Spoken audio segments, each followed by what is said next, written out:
Hey everyone, and welcome back to The Explainer. Today we are diving into something absolutely wild.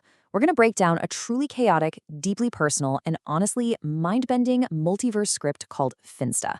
It was created and written by Claudia D, and we're looking at the exact anatomy of this story, which is actually being turned into a script right now. What's fascinating here is that this is a story forged straight out of Reid's own real-life events, but it's viewed through this completely wild, supernatural multiverse lens. I'm talking a tangled web of corporate betrayal, family trauma, and, well, a literal demonic curse. Let's see exactly how she builds this world. So here is our roadmap for today. We'll start with the grounded threat, then untangle a web of family betrayal before things get crazy and the demon Finsta awakens. After that, we'll look at the 7-episode beat sheet, the ultimate reckoning for the villains, and finally, a triumphant Hollywood ending. Okay, let's jump right into Section 1, the grounded threat, which is all about corporate sabotage and eviction. Now, you might expect a supernatural thriller to start with, ghosts, but the horror in Claudia's life actually begins with toxic banking executives. Claudia was this highly successful 56-year-old mortgage processor. She was actively improving systems at a massive corporation called East West Bank. But as often happens, her success made the VP of Retail Mortgages, Joan Lucy, incredibly jealous. So Joan teamed up with, and get this, an Amish mortgage banker named Catherine Holton. Together, they completely blackballed Claudia. Despite a warning from Joan's sidekick, Benjamin Stiller, Claudia was fired. She couldn't find another job anywhere, and eventually she was evicted from her apartment in Pittsburgh. Now, her sister Rachel and brother-in-law Alan seemingly swooped in to rescue her with a midnight move. But as she soon found out, this was absolutely no act of kindness. They forced her to leave all her valuables behind, literally stripping her of everything but the clothes on her back. Which brings us to Section 2, a web of family betrayal. Smiling faces, but deadly intentions. So Claudia's supposed rescue? It was a total trap. On the surface, Alan seemed like her absolute best ally.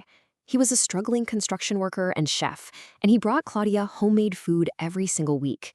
It looked like classic friendly family support, especially since the rest of the family, her mother Nance, her brother Reid Jr., and her sister Rachel, were just openly humiliating her. But the horrifying reality, Alan was part of a meticulously planned plot to kill her. Those weekly meals, they were packed with incredibly high salt content and these weird, strange textures. They were actively trying to poison her slowly, so her death would just look like a tragic suicide resulting from severe depression after losing her job. Just imagine that for a second. Realizing your only lifeline is actually your executioner. And the betrayal doesn't stop there. We have to introduce the Walkers, who add this massive historical layer to the toxicity. The Walkers are a high society family from Woodbury, New York. They have actual historical ties to the Rockefellers, and they carry this dark legacy of stealing land from black families that dates all the way back to 1888. Well, the golden son of Claudia's family, Reid Jr., ends up marrying Annie Walker. And Annie, along with her father Luke, hatches a master plan to completely strip Reid Jr. of the vast fortune his mother, Nance, has accumulated. It's like a giant puzzle of greed. The family dynamics here are just incredibly toxic, layered with historical theft, betrayal, and attempted murder. All right, moving on to Section 3. This is where things take a massive left turn. The supernatural threat and the awakening of the demon Finsta. This brings us to the absolute core trauma of the story. There's a line in the script that states, Finsta swaps destinies from the rightful heirs. The first daughters fail in life and they become desolate and crazy. So Claudia isn't just dealing with a streak of terrible luck. She is the literal victim of a demonic pact made by her own mother, Nance. Nance pledged allegiance to a demon god named Finsta, and Finsta's specific job is to ensure that firstborn daughters are barren, their callings are destroyed, and their destinies are handed straight over to the other siblings, which in this case meant Reid Jr. and Rachel. Yes, you heard that right. Nance literally sacrificed her oldest daughter's entire future just for the wealth and status of her other kids. So, how does the writer actually structure this madness? Let's dive into Section 4, the 7-episode beat sheet, and the house that hated her.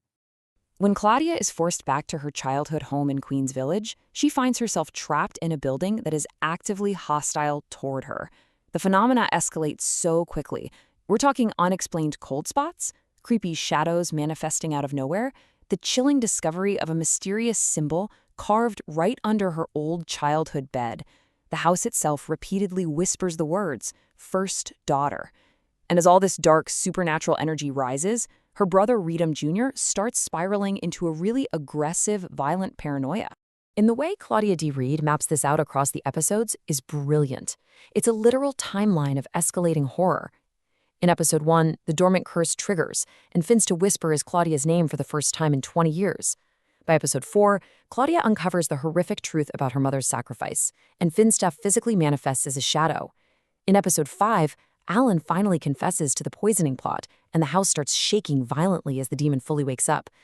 And then, the climax in episode 7, the Walker family shows up with contracts to steal the land, but the house fights back, attacking them and cracking the ceiling wide open. So you gotta wonder, how on earth does a cursed, unemployed, and actively poisoned first daughter defeat an ancient demon, a cartel of corporate thieves, and her own family of murderers? Let's find out in Section 5, Ultimate Reckoning. This is all about karmic justice, and yes, FBI stings. The downfall for these antagonists is so grim, but honestly, incredibly satisfying. Everyone gets a highly specific karmic payback. Nance, the mother who actually made the demonic pact, ends up in a terrible nursing home, completely unable to speak. She's left begging for the daughter she cursed, while the demon Finsta visits her nightly just to literally laugh in her face. Then you have Alan and his father Nels. They are utterly exposed. It turns out Nels had a track record of marrying women who mysteriously died so he could collect the insurance money. In a massive twist, the FBI and ICE had been secretly tracking them for years, and they are abruptly arrested for murder. Reid Jr., he gets sent straight to Clinton Correctional Facility for a drunk driving hit and run, and the traitorous niece, Kira, washes up dead at Sound Beach. Finsta entirely wiped out the bloodline of the people who initiated the pact. But wait, how did Claudia survive the poisoning long enough to see all this happen? Well, the turning point happened on her 55th birthday. A spirit guide named Maggie appeared to Claudia and revealed the deadly truth. Her family literally wanted her dead. Maggie told Claudia to stop eating the poisoned food Alan was bringing, but, and this is absolutely crucial, to keep accepting it. She had to pretend everything was normal so the family wouldn't get suspicious. Think about the mental fortitude that requires. To look your poisoner right in the eye, smile, say thank you, and pretend to eat their deadly food. That brilliant, terrifying act of survival is exactly how Claudia outlasted her enemies. And that leads us to our final section, Section 6, a triumphant Hollywood ending, turning trauma right into blockbusters. Remember the terms of the curse on the first daughter, that she would be barren, desolate, and crazy? Well, Claudia completely shatters every single piece of that. Those secret diaries she kept meticulously during her years of abuse, they are turned into incredible, successful scripts in Hollywood blockbusters, bringing her immense wealth. She ends up marrying a guy named Rex Steele, who was an ex-Marine and ex-cop, and he manages her career. Totally defying the curse of being barren, she not only adopts Rex's child, but she actually has a baby of her own at an older age. She becomes a devoted worshiper of the god of I Am, finding real, profound spiritual peace. Oh, and her younger sister Kyle, the only family member who secretly had her back, ends up becoming a social media mogul, running Claudia's AI movie studio. So what's the ultimate takeaway here? Documentation was her salvation. Claudia's meticulously kept diaries detailing the abuse, the gaslighting, and the insane supernatural horrors became an undeniable truth. Her family tried so hard to erase her, but by writing everything down, like a racehorse never looking back, she took all that suffering and forged it into her greatest weapon and her ultimate wealth. It is just a wildly inspiring ride that blends very real corporate struggles with epic, supernatural revenge. So, I want to leave you with this final thought. What untold stories are currently hidden away in your own family tree?